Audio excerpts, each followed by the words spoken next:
Hello दोस्तों, welcome back to my channel. आज हम लोग डिस्कस करेंगे क्लास 12th का नया चैप्टर जो कि है मैट्रिक्स। इसके बारे में इस वीडियो में डिस्कस करते हैं। तो सबसे पहले आइए हम लोग जानते हैं कि मैट्रिक्स किसे कहते हैं। सपोज करते हैं कि राधा के पास 12 बुक है और 6 पेन है। Radha has 12 books and 6 pens. Similarly बात करते हैं मीरा के पास Meera has 15 books and 3 pens. Similarly बात करते हैं Sita has 13 books and 5 pens. ठीक है, तो इसको हम एक और सेट में लिख सकते हैं। ठीक है, एक और अरेंजमेंट हम लिख सकते हैं। कैसे? सपोज कीजिए कि यहाँ पर हम लिखते हैं बुक्स, यहाँ पर हम लिखते हैं पेन्स। ठीक है, यहाँ पर हम नाम लिखते हैं राधा, यहाँ हम लिखते हैं मीरा और यहाँ पर लिखते हैं सीता। तो अब यहाँ पर देखिए, राधा के पास बुक कितने हैं? राधा के पास है 12 बुक। ठीक है, मीरा के पास कितने हैं? तो यहाँ पर हम लिखते हैं 15। और सीता के पास कितने हैं? तो वो है 13। सिमिलरली पेन कितना है? तो राधा के पास 6 पेन है, मीरा के पास पेन है 3 और सीता के पास पेन है 5। तो इस तरीके से एक और इसको हम सेट में लिख सकते हैं। ठीक है, इस सेट में हम इसको लिख सकते हैं इस तरीके से अरेंज करके। ठीक है, तो इसमें आप ध्यान दीजिएगा कि ये जो, यानी कि हम इसको ऐसे बना के लिख सकते हैं। यहाँ पर हम लिख सकते हैं 12, फिर लिख सकते हैं 15, फिर लिख सकते हैं 13। सिमिलरली हम लिख सकते हैं यहाँ पर 6, फिर लिख सकते हैं 3, फिर लिख सकते हैं 5। ठीक है, इस तरीके से हम इसको लिख सकते हैं। अब आप यहाँ पर ध्यान देंगे, ये जो सेट बना है ना, ये जो अरेंजमेंट बना है, इसी को मैट्रिक्स कहा जाता है। ठीक है, इस तरह से जो सेट बनेगा, जो अरेंजमेंट बनेगा, उसको हम लोग कहते हैं मैट्रिक्स। इसमें आप जो ये जो दिख रहे हैं, ये दोनों जो है, इसको हम कहते हैं कॉलम। ठीक है, ये कहलाता है कॉलम। ठीक है, ये कॉलम नंबर 1 है तो इसको हम C1 कहेंगे और ये भी कॉलम कहलाएगा। ठीक है, this is also called column, this is also called column. इसको हम बोल सकते हैं कि ये कॉलम नंबर 2 है। इसी तरह ये जो है, ये रॉ है। ठीक है, इसको, ये पहला रॉ, ये दूसरा रॉ, ये तीसरा रॉ। ठीक, पहला, दूसरा और ये तीसरा। ठीक है, तो इसको हम R1 कह सकते हैं और इसको हम कह सकते हैं R2 और इसको हम कह सकते हैं R3। तो R1, R2, R3 ये आपका रॉ हो जाएगा और ये C1 और C2 ये आपका कॉलम हो जाएगा। तो इस तरीके से जो अरेंजमेंट बनेगा उसको हम कहेंगे मैट्रिक्स। ठीक है, इसको आप पलटा के भी लिख सकते हैं, इसको आप चेंज भी कर सकते हैं। जैसे ये 12, 15, 13 है तो आप इसको यहाँ से कर सकते हैं 12, 15, 13। ठीक है, 6, फिर लिख सकते हैं 3 और फिर लिख सकते हैं 5। तो ये भी आपका एक मैट्रिक्स होगा। लेकिन इसमें चेंजिंग क्या होगा? इसमें आपका चेंजिंग ये हो जाएगा कि इसमें 12, 5, मतलब ये जो है आपका, इसमें रॉ आपका कितना हो जाएगा? इसमें 2, इसमें रॉ जो हो जाएगा वो 2 हो जाएगा और कॉलम हो जाएगा 3 हो जाएगा, C1, C2 और ये C3। तो ये आपका मैट्रिक्स कहलाएगा। ठीक है, अब आइए हम लोग बात करते हैं कि ऑर्डर ऑफ मैट्रिक्स क्या होता है इसके बारे में। ठीक है, ऑर्डर ऑफ मैट्रिक्स, किसी भी मैट्रिक्स का क्या ऑर्डर होता है उसके बारे में हम लोग बात करते हैं।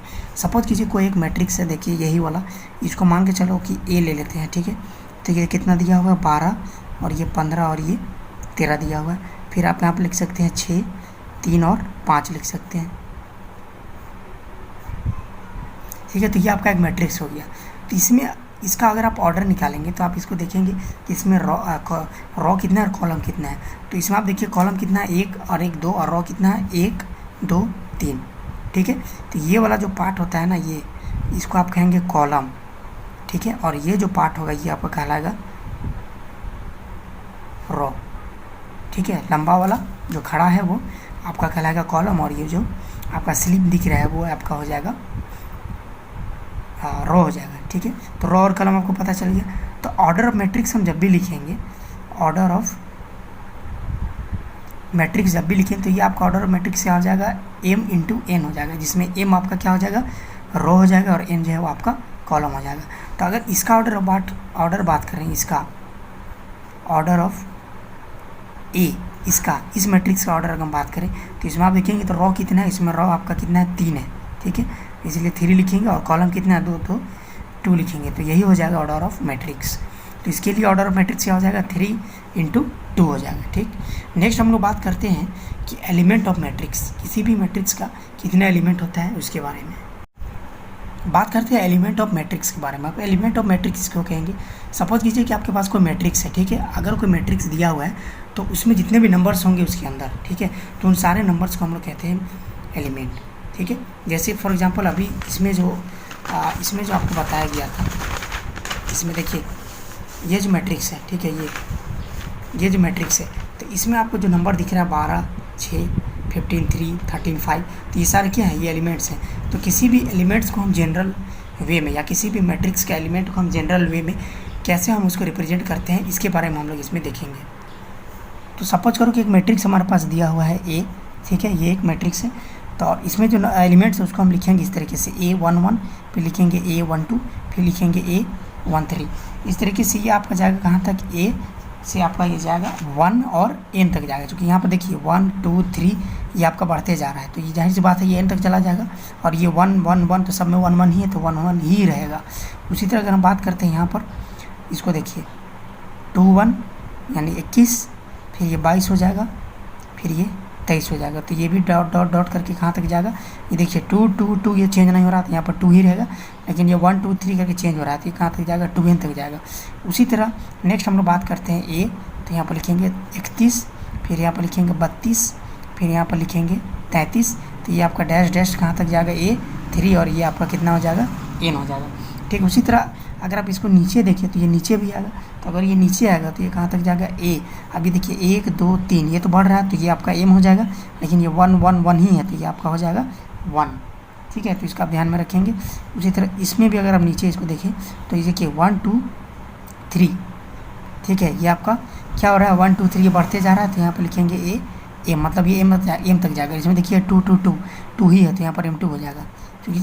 फिर इसमें करेंगे तो ये ए हो जाएगा, और इसमें भी आपका ये 1, 2, 3 ये बढ़ते जा रहा है, तो जाहिर सी बात है m तक बढ़ेगा, और ये 3, 3, 3, तो ये 3, 3, 3 ही रहेगा, तो ये हो जाएगा 3, ठीक है। उसी तरह आप यहाँ पर इसको अगर देखेंगे तो ये 1, 2, 3 करके जा रहा है, तो ये कहाँ तक जाएगा, m तक जाएगा, और ये n है, तो ये n ही रहेगा, तो m × n हो जाएगा।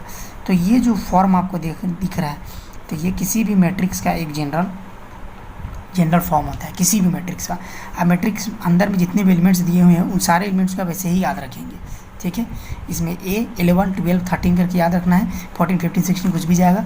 उसी तरह A 21, 22, 23 करके याद रखना है, कुछ भी आगे जाएगा। A 31, 32, 33 ऐसे याद रखना है, कुछ भी आगे जा सकता है, नीचे भी कुछ भी आपका जा सकता है, ठीक है। तो जनरली कोई भी मैट्रिक्स अगर आप देखिएगा ना, तो ये आपका कितना तक रहेगा, 3 रो और 3 कॉलम का ही आपको मिलेगा ज़्यादा से ज़्यादा, ठीक है, सॉल्व करने के लिए। तो इसमें ज़्यादा चिंता करने की ज़रूरत नहीं है।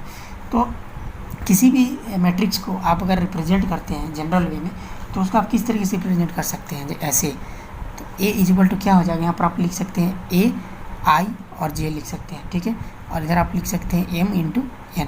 इसमें I और J जो हो गया ना, ये आपका I और J हो गया, ये आपका क्या हो जाएगा, I जो हो जाएगा वो रॉ के लिए हो जाएगा, और J हो जाएगा वो कॉलम के लिए होगा, ठीक है। तो I जो हो जाएगा वो रॉ में जो एलिमेंट है उसके लिए हो जाएगा, और J जो है वो आपका हो जाएगा कॉलम में जो एलिमेंट है उनके लिए हो जाएगा, कॉलम एलिमेंट्स के लिए रिप्रेजेंटेशन हो जाएगा। तो इस tरिके से कोई भी एक मैट्रिक्स का जनरली ऐसे रिप्रेजेंट कर सकते हैं। अब हम लोग बात करते हैं टाइप्स ऑफ मैट्रिक्स के बारे में, ठीक है। टाइप्स ऑफ मैट्रिक्स, किसी भी मैट्रिक्स का कितना टाइप्स होता है इसके बारे में हम लोग यहाँ डिस्कस करते हैं। तो सबसे पहले देखिए, मैट्रिक्स में जो पहला टाइप होता है उस मैट्रिक्स को हम कहते हैं कॉलम मैट्रिक्स, ठीक है, COLUMN, कॉलम मैट्रिक्स। ये कॉलम मैट्रिक्स में क्या होता है, सिर्फ आपको कॉलम दिया हुआ रहेगा, जैसे एक कॉलम ही दिया हुआ है, जैसे कि 5, 6 और ये 7, तो इसको आप कहेंगे कॉलम मैट्रिक्स, ठीक है। This is called the column matrix. So don't worry about this is very easy, don't take any type of tension in your mind. तो इसका अगर आप ऑर्डर निकालेंगे, सपोज इसका आपको ऑर्डर निकालना है तो क्या हो जाएगा इसका ऑर्डर, फार्मूला क्या होता है m इंटू n, ठीक है, रॉ इंटू कॉलम होता है। तो यहाँ पर आप देखेंगे तो रॉ कितना है आपका 3 है और कॉलम कितना है तो 1 है, 3 इंटू 1। उसी तरह सेकेंड जो मैट्रिक्स हो जाएगा उसको हम लोग कहते हैं raw matrix, ROW, raw matrix. अब ये रॉ मैट्रिक्स क्या होता है, सिर्फ इसमें रॉ दिया हुआ रहेगा। जैसे यहाँ पर मान चलिए एक मैट्रिक्स है 1 2 और 3, इसमें जो कॉमा नहीं देना है ये गलती से हो गया, ठीक है। तो 1 2 3, तो इसका अगर आप ऑर्डर निकालेंगे, ठीक है, तो क्या हो जाएगा m इंटू n, ठीक है। कहने का मतलब m क्या है, रो है, तो रो कितना है इसमें 1 है, और कॉलम कितना है इसमें, तो आप कॉलम देखेंगे इसमें 3 है, 1 2 3, तो ये 3 कॉलम में आएगा, ठीक है। मतलब 3 कॉलम बनेगा इसके, इसलिए 3 लिखे हैं, रॉ तो एक ही है ना इसमें इसलिए 1, तो ये हो जाएगा रॉ मैट्रिक्स। नेक्स्ट हम बात करते हैं रॉ मैट्रिक्स के बाद जाएगा वो आपका हो जाएगा स्क्वायर मैट्रिक्स। स्क्वायर मैट्रिक्स, अब ये स्क्वायर मैट्रिक्स क्या होता है, स्क्वायर मैट्रिक्स हम किसको कहेंगे, स्क्वायर मैट्रिक्स हम उसको कहेंगे जिसमें रॉ और कॉलम दोनों बराबर होते हैं, ठीक है। जैसे कि एग्जांपल लेते हैं ए, इसमें आपका रॉ और कॉलम दोनों बराबर होगा। जैसे यहाँ पर लेते हैं 1 2 3, फिर यहाँ पर लेते हैं 5 1 2 6 3 1। तो इस मैट्रिक्स में अगर आप देखेंगे तो आप देखिए यहाँ पर रॉ भी बराबर है और कॉलम भी बराबर है। इसमें रॉ कितना 3 है, अगर इसका आप ऑर्डर निकालेंगे तो ऑर्डर कितना हो जाएगा, रॉ इंटू कॉलम, ठीक है, m इंटू n होता है, m इंटू n। तो इसमें m आपका कितना है 3, रॉ और कॉलम कितना है 3, तो ये आपका ऑर्डर हो जाएगा। This is the order of matrix for this matrix, okay. Now let's discuss the next matrix which is the diagonal matrix. Next है डायगोनल मैट्रिक्स। तो डायगोनल मैट्रिक्स हम किसको कहेंगे, ऐसा मैट्रिक्स जिसमें नन डायगोनल एलिमेंट्स जो है वो 0 होगा किसी भी मैट्रिक्स में, ठीक है। तो यहाँ पर क्या लिखेंगे, non diagonal elements are 0, non diagonal element जो है वो 0 होगा, ठीक है। जैसे इसको समझते हैं, जैसे एक मैट्रिक्स है इस तरीके से, एक यहाँ पर हम मैट्रिक्स लेते हैं इस तरीके से, तो इसमें आप क्या करेंगे, नन डायगोनल को हम लोग क्या लेंगे, 0 लेंगे। जैसे एक 1 हो गया यहाँ पर ले लो 2, तो नन डायगोनल कौन हो जाएगा, ये और ये 0 और ये 0, नन डायगोनल ये आपका 0 हो जाएगा। उसी तरह ये अगर नहीं समझ में आ रहा तो एक और मैट्रिक्स हम यहाँ पर लेते हैं, इसमें नन डायगोनल एलिमेंट्स को आपको 0 करना है, मतलब डायगोनल को छोड़ के। डायगोनल किसको कहते हैं, दिस इज कॉल्ड डायगोनल, ठीक है। तो डायगोनल में आप पहले भर दीजिए 1 2 3, और नन डायगोनल में सब जगह आपका 0 हो जाएगा। तो यहाँ भी 0, यहाँ भी, यहाँ भी, यहाँ भी, यहाँ भी, यहाँ भी। तो क्या बोला गया है, non diagonal elements are 0, so this is non diagonal, this is the diagonal, so remaining is the non diagonal, so this is non diagonal, so this is the matrix called diagonal matrix. Now fifth जो matrix है आपका वो हो जाएगा scalar matrix, scalar matrix. अब ये scalar matrix क्या होता है, स्केलर मैट्रिक्स उसको कहेंगे जिसमें आपका क्या हो जाएगा, डायगोनल मैट्रिक्स जो होगा उसमें आपका इक्वल, जो डायगोनल एलिमेंट्स जो होगा वो इक्वल होगा, जो डायगोनल में जो एलिमेंट होगा, जैसे ये डायगोनल हुआ तो इसमें जो एलिमेंट होगा वो इक्वल होगा। जैसे इसको हम लिखते हैं डायगोनल एलिमेंट्स